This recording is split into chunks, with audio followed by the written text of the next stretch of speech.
Welcome to this week's episode of LoyalTV, where our mission to tell the best Oklahoma stories you've never heard brings us to Chandler, Oklahoma, a town that on one fateful night early in its history literally disappeared. It was a real booming town, even back in the 1890s. We had several cotton gins, and cotton was one of the main crops. And on every Saturday, people would come to Chandler to sell their crops and their produce because everybody would come up on Main Street to do their business. And in the evenings, after they did all their business through town, they would go down to the park and they would have picnics and just a big celebration on every Saturday evening.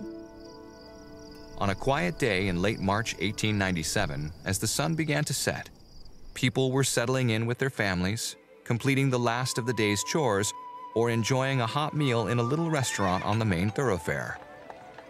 When the sun rose again, the town lay in smoldering ruins, with as many as 23 lives lost and countless injured.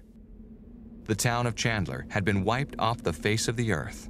As the cyclone hit, you can imagine, as we can bridge the gap between 1897 and to today, with the tornado warnings that we have. And back then, they had no warnings of cyclone, no whistles that went off. And so it was all done by word of mouth, and looking up in the sky and you see a cyclone coming at you and you just have to try to take cover.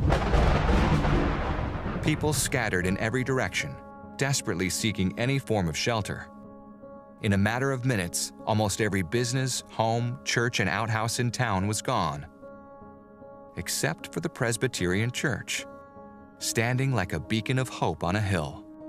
They opened that church up for a hospital. 14 to 19 people were killed that day. They telegraphed Guthrie, and Guthrie helped get the word out. Chandler needs help. As the recovery efforts continued, town leaders debated about moving Chandler 2 miles to rebuild. Residents refused to pull up stakes and began rebuilding the town almost immediately where it once stood.